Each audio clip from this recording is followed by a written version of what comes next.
مسلم league نون نے election commission سے 8 فروری کی پولنگ کی تاریخ تبدیل کیے بغیر الیکشن شیڈول میں ترمیم کا مطالبہ کر دیا۔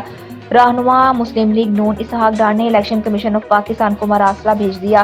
اسحاق ڈار کے مراسلے کے ذریعے مسلم لیگ نون نے کاغذات نامزدگی جمع کروانے کے لیے الیکشن کمیشن سے 2 روز کی توسیع مانگ لی ہے۔ مراسلے میں کہا گیا ہے کہ الیکشن کمیشن پولنگ کی تاریخ میں تبدیلی کرے بغیر شیڈول میں ترمیم کر سکتا ہے۔ اسحاق ڈار کے مراسلے میں کہا گیا ہے کہ کاغذات نامزدگی جمع کروانے کے لیے صرف 3 دن دیے گئے ہیں، جبکہ کاغذات نامزدگی کی جانچ پڑتال کے لیے 7 دن مختص کیے گئے ہیں۔ مراسلے میں الیکشن کمیشن سے کہا گیا ہے کہ کاغذات نامزدگی کے ساتھ مختلف دستاویزات بھی جمع کروانا ہوتی ہیں۔ کاغذات نامزدگی کے ساتھ مختلف سرکاری محکموں کے NOC بھی منسلک کرنا ہوتے ہیں۔ مراسلے میں یہ بھی کہا گیا ہے کہ دستاویزات مکمل کرنے کے لیے وقت درکار ہوتا ہے۔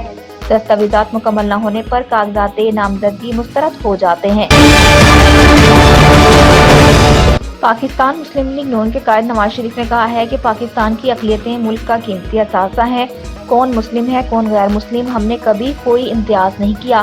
اقلیتوں کی مخصوص نشستوں کے پارٹی امیدواروں سے خطاب کرتے ہوئے نواز شریف نے کہا کہ قومی لیڈرز کے سامنے پوری قوم ہوتی ہے، ان کے لیے سب برابر ہیں۔ جنگوں میں بھی اقلیتی برادری کے لوگوں نے قربانیاں دیں۔ قائد اعظم کے کئی ساتھی مسیحی اور ہندو برادری سے تھے، جنہوں نے پاکستان بنانے میں کردار ادا کیا۔ نواز شریف نے کہا کہ آئندہ آنے والے وقت میں نوجوانوں خواتین کے کردار کو مزید فروغ دینے کی کوشش کریں گے۔ مسیحی برادری کو کرسمس کی مبارکباد پیش کرتے ہیں۔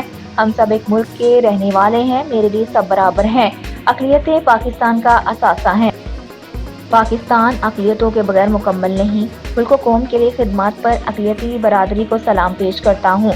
سابق وزیر اعظم نے یہ بھی کہا کہ اس ملک میں رہنے والا ہر شخص ہمارے لیے اہم ہے۔ ہماری جماعت میں اقلیتوں کی تعداد میں اضافہ ہو رہا ہے۔ PTI رہنما اور سابق اسپیکر قومی اسمبلی اسد کیسر نے کہا ہے کہ ہمیں الیکشن سے دور کیا جا رہا ہے۔ یہ الیکشن نہیں بلکہ سلیکشن پلس ہے۔ اپنے بیان میں ان کا کہنا تھا کہ ہمارے امیدواروں سے کاغذات نامزدگی چھیننے کی شکایات سامنے آ رہی ہیں۔ یہ الیکشن نہیں ہے بلکہ سلیکشن پلس ہو رہا ہے۔ ہمارا قانونی حق ہے کہ آزادی کے ساتھ الیکشن لڑیں۔ خیال رہے کہ 1 روز قبل اسد کیسر کو مردان جیل سے رہا کیا گیا ہے۔ وہ 3 MPO کے تحت گرفتار تھے۔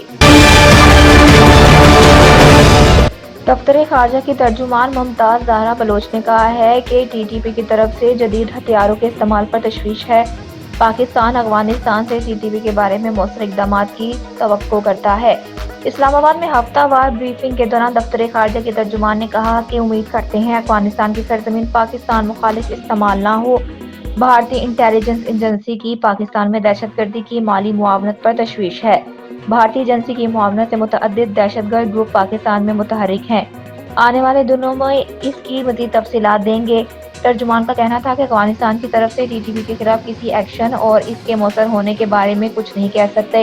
افغانستان سے TTP کے بارے میں مؤثر اقدامات کی توقع کرتے ہیں۔ ممتاز زہرا بلوچ نے کہا کہ بھارت کا اغوا اور دہشت گردی کا نیٹ ورک پوری دنیا میں پھیلا ہوا ہے۔ پاکستان بھارتی معاونت سے دہشت گردی کا نشانہ رہا ہے۔ کلبھوشن اس بات کا ثبوت ہے۔ ہم سمجھتے ہیں پاکستان میں توہین مذہب کا قانون تمام مذاہب کے لیے ہے۔